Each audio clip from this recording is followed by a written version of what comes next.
Bienvenido, Daniel Calderón. Juan Javier Benedetti le saluda. Entiendo que el gobierno, a través de su ministerio, está diseñando un plan nacional para la educación. ¿En qué consiste?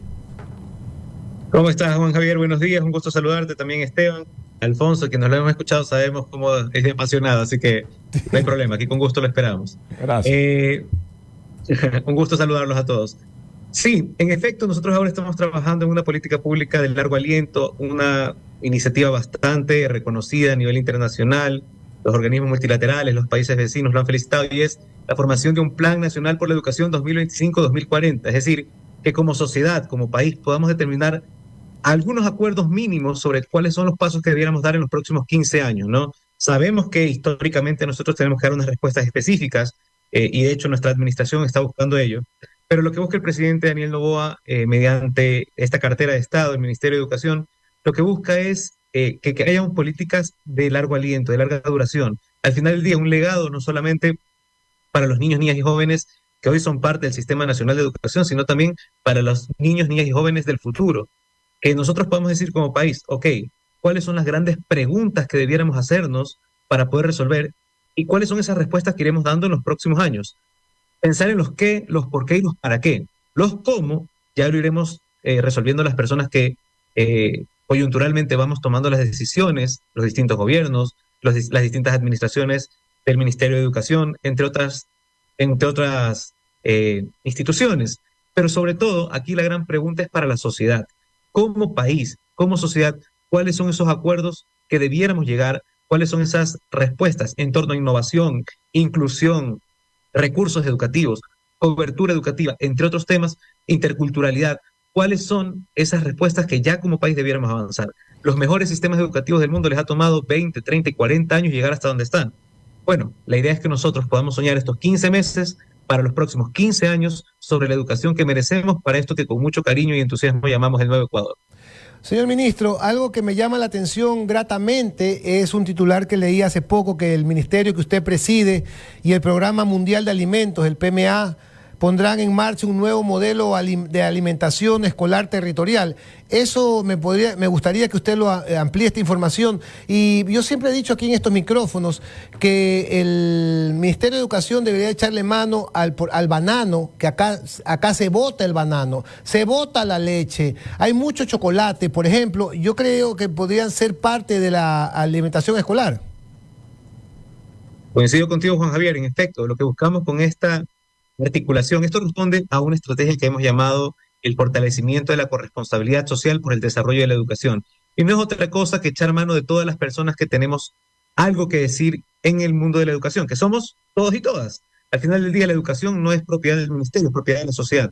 Por lo tanto, lo que buscamos es articular esfuerzos, voluntades, capacidades para poder fortalecer aquellas cosas que hoy tenemos. Uno de esos elementos es la alimentación escolar, y con el Programa Mundial de Alimentos, los gobiernos autónomos descentralizados, las comunidades, los barrios, estamos sacando adelante un nuevo modelo de alimentación escolar que supone dos cosas. Por un lado, el fortalecimiento del modelo actual. Nosotros hoy brindamos a nuestros estudiantes 5 menús, ¿ya?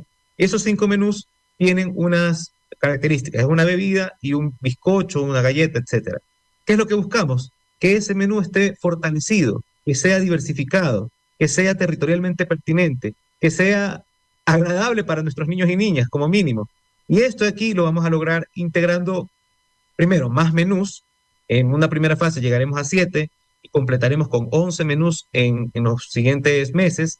Y luego incorporar también alimentación fresca. Es decir, que si recibimos esta galleta y esta bebida, podamos incorporar, por ejemplo, una fruta, como mencionabas, el banano.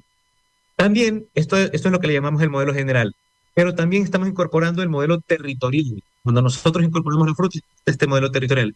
Pero como ustedes habrán escuchado, el presidente Noboa ha impulsado la iniciativa del almuerzo escolar. Y el almuerzo escolar lo que se permite, más allá de dotar de alimentación en poblaciones donde muchas veces este almuerzo no llega por otras vías, lo que impacta es lo siguiente. Primero, un niño o una niña, un joven que recibe almuerzo escolar, tiene la posibilidad de permanecer más tiempo en la escuela. Y si permanece más tiempo en la escuela, obviamente pasa menos tiempo en la calle.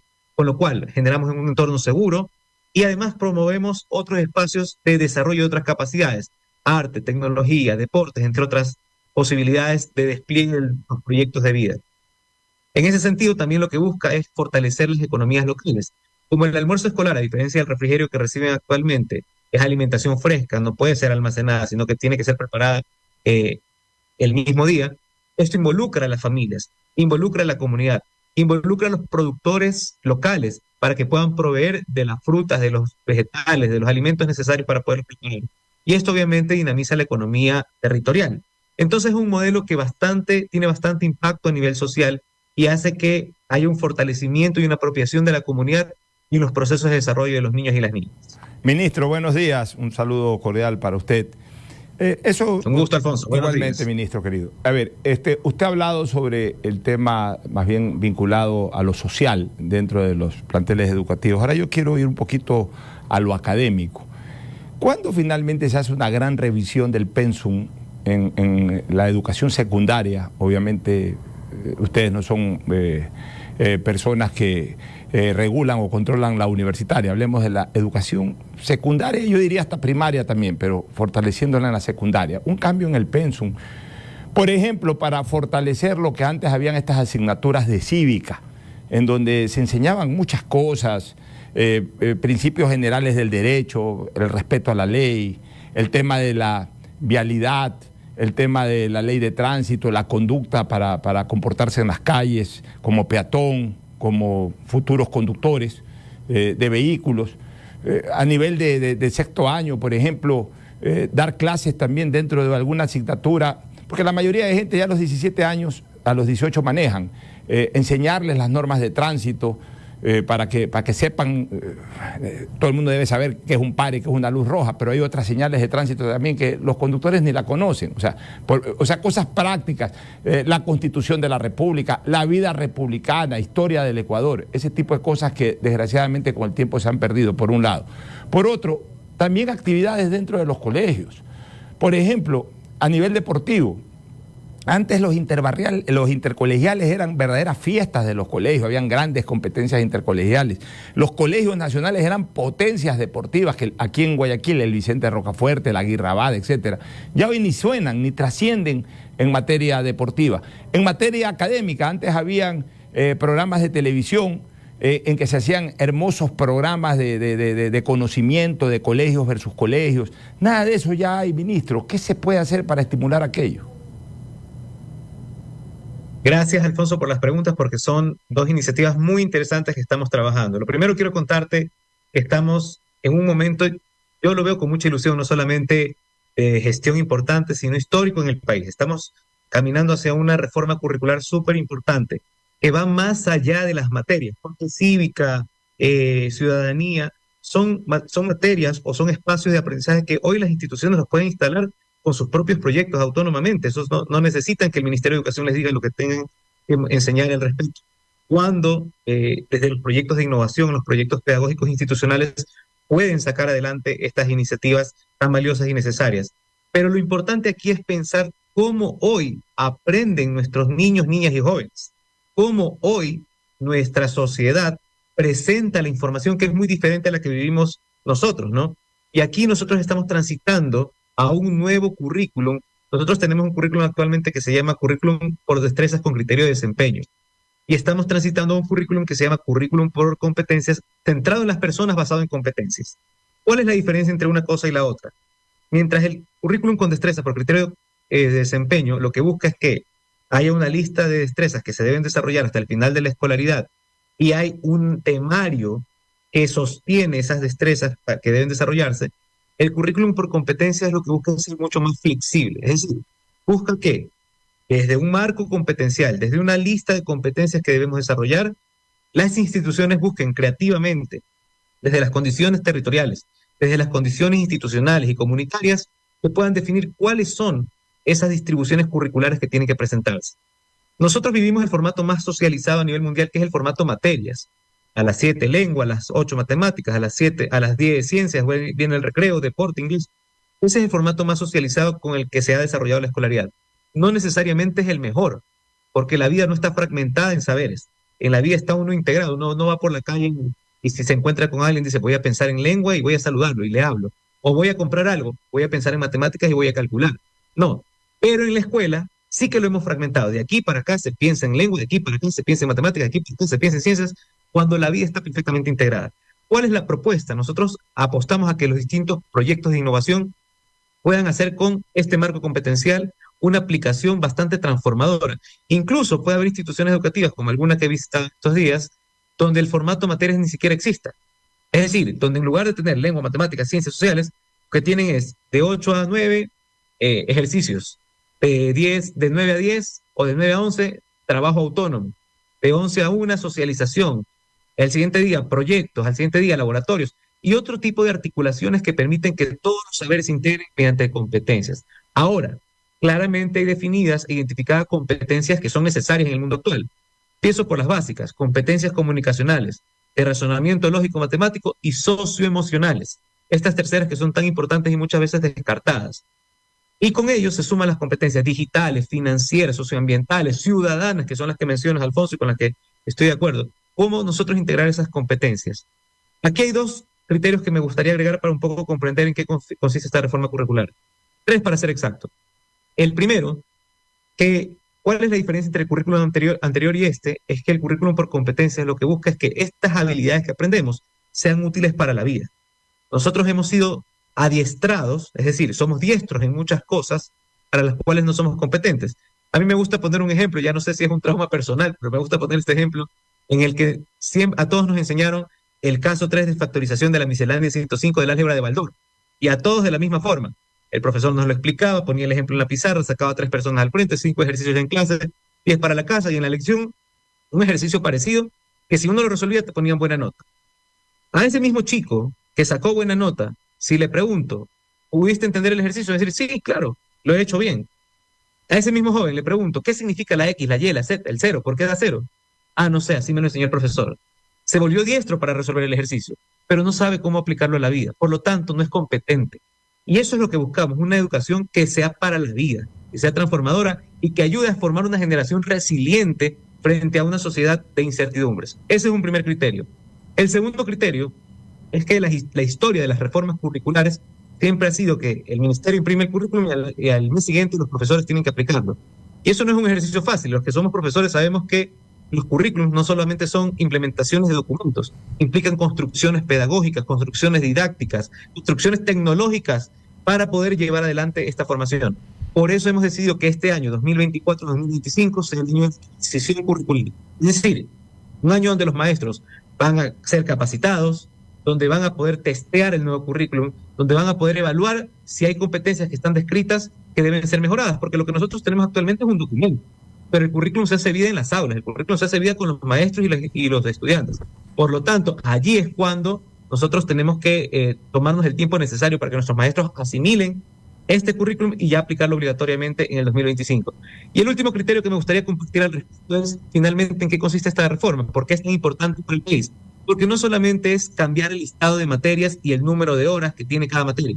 Estamos cambiando un paradigma, estamos cambiando la forma de entender cómo hoy se debe generar el ejercicio de la enseñanza, cómo hoy se debe generar el ejercicio del aprendizaje.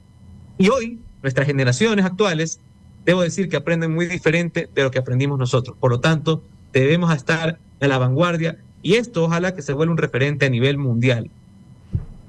Eso. Daniel, ¿qué tal? ¿Cómo estás? Un gusto saludarte y en primer lugar felicitaciones por la gestión de la reapertura de las escuelas luego del estado de excepción y de el lamentable conflicto de seguridad que estamos viviendo. Realmente la prevención para cerrar las escuelas e ir abriendo paulatinamente a lo largo del país creo que fue exitosa y pues fue una buena gestión dentro del ministerio. Mi pregunta va hacia una duda que he tenido casi que desde hace varios años, de por qué el calendario escolar en la costa termina a mediados de febrero en pleno invierno. Es decir, tenemos a los chicos sometidos todo enero a los grillos, a los mosquitos, a las enfermedades que eso puede traer, a las inundaciones, a los problemas. ¿Por qué? Y lo que yo recuerdo, ya lamentablemente me gradué hace bastantísimo tiempo. Imagínate yo sí. De enero a mayo. Así es. Y en enero solo se daban exámenes supletorios. Así es. O exámenes de grado para terminar. Yo realmente no entiendo cuándo esto cambió. ¿Por qué los chicos terminan en enero y por qué comienzan en mayo? O sea, En mayo no, pues en abril comienzan. No, comienzan en la última semana de abril. Paulatinamente se van incorporando. O sea, no comienzan. Y en abril, a pesar de que el dicho dice aguas mil, pero aguas mil es porque de repente hay esporádicas lluvias. Pero en nuestra época arrancábamos en mayo también, la primera semana de mayo. O sea, no lo sé. Lo que quiero preguntar es que, porque aparentemente de lo que entiendo, hay la cantidad de días que se necesitan cumplir hace que tengas que irte a febrero. Pero Correcto. no sé por qué. La pregunta va por qué se ha aumentado tantos días y los que nos graduamos con menos días estamos bien y aquí estamos. Uno. Y dos, realmente lo que sucede en la costa es que, porque esto se maneja desde Quito, y desde Quito imponen el calendario escolar. Realmente los que estamos en la costa vemos cómo en enero los chicos tienen que ir con paraguas y tienen que ir con repelente y los grillos, etcétera. Es un problema y no entiendo por qué no terminan, digamos, la primera semana de enero, sino que tienen que terminar la primera o segunda semana de febrero. Mira, y Para que nos expliques. enriquezco tu pregunta, Esteban. Un oyente dice, bajen la carga horaria, 7 horas que agotan a los niños y no les dejan tiempo en la tarde para hacer deporte y otras actividades. Saquen materias que no tienen mayor utilidad, dice un oyente. Adelante, ministro. Bueno, eso tiene que ver con la pregunta también que hizo Alfonso hace un momento. Voy a tratar de unir todos los comentarios. Lo primero, en efecto, tenemos una disposición normativa en la cual el año escolar toma 200 días. Por lo tanto, para su cumplimiento debemos completar, digamos, todos los días necesarios para poder llegar a los 200 días.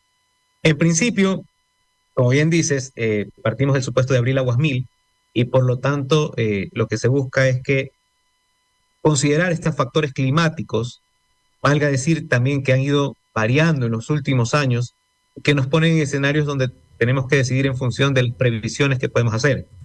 El año lectivo, en nuestro caso, terminó el 19 de febrero, es decir, ya no la primera semana de febrero, sino la segunda. ¿Okay? Tardísimo, perdón, ministro, tardísimo. Y arranca el siguiente año lectivo el 29 de abril, es decir, la primera semana de mayo. Ahí está. Entonces, sí se considera esto que estás mencionando, que es empezar en mayo, digamos solo que la primera semana de mayo empieza el 29 de abril, pero claro, esto nos pone también en la necesidad normativa de cumplir los 200 días de clases. También esta decisión se tiene que tomar con criterios pedagógicos, es decir, para cumplir los 200 días, pudiéramos poner los 200 días de corrido, todos salimos en enero, en la primera, segunda semana de enero. Pero obviamente el descanso también es necesario para los docentes y para los estudiantes.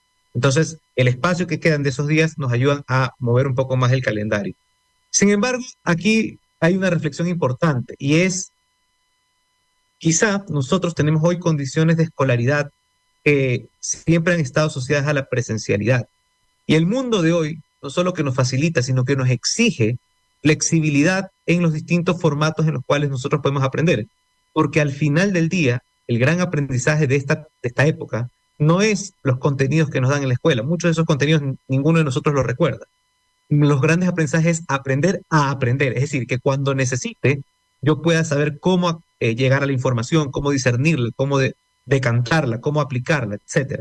Y aquí lo que debiéramos fortalecer es cómo podemos, en distintos casos, estás mencionando el caso de las lluvias, pero a ese caso también podría agregar el tema de la seguridad que tuvimos en el mes de enero, o podríamos hablar de la pandemia, y más bien cómo el sistema educativo está preparado para poder atender flexiblemente a esas distintas condiciones.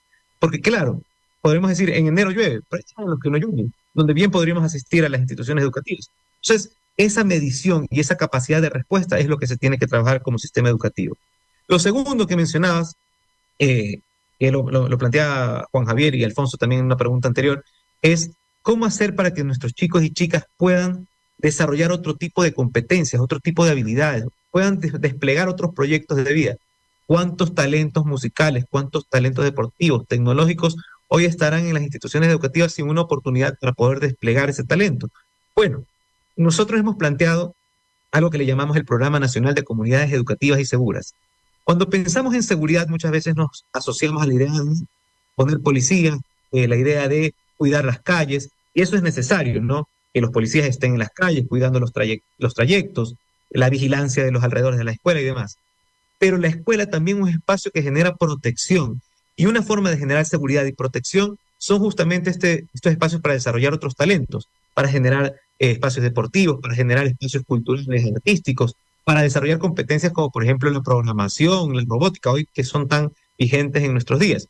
Estos elementos nosotros estamos fortaleciéndolos como parte de este programa en articulación con el Ministerio de Deporte, el Ministerio de Cultura y Patrimonio, el Ministerio de Telecomunicaciones y Sociedad de la Información, entre otras organizaciones como los GATS, como las organizaciones no gubernamentales, la cooperación internacional. ¿Para qué? Para darle a nuestros chicos otros espacios, porque eso también es seguridad. Seguridad no solamente es el antónimo de inseguridad. La inseguridad se puede paliar, como lo hemos visto, como disminuyendo los índices de delincuencia con la actuación del Ministerio del Interior, la Policía Nacional, el Ministerio de Defensa Nacional.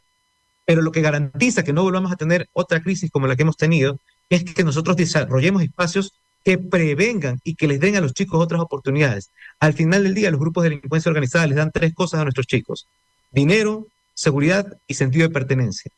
Si nosotros podemos generar en las instituciones educativas y en las comunidades educativas, extendiéndome por fuera de las escuelas, espacios donde nuestros chicos puedan conocer habilidades o competencias laborales, no cuando se gradúen. Nosotros vivimos esto de que nos graduamos y no sabemos ni cambiar un cheque. No cuando se gradúen, sino antes de graduarse, que puedan conocer competencias laborales. Por eso la importancia de fortalecer el bachillerato técnico. Segundo, que sean espacios donde se sientan seguros, acogidos, protegidos.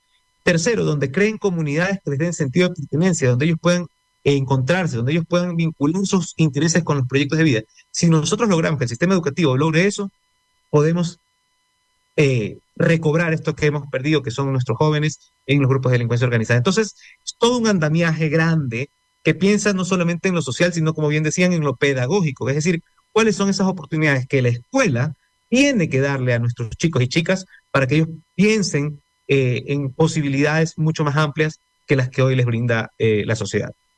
Muchísimas gracias al ministro de Educación, Daniel Calderón, por estar con nosotros.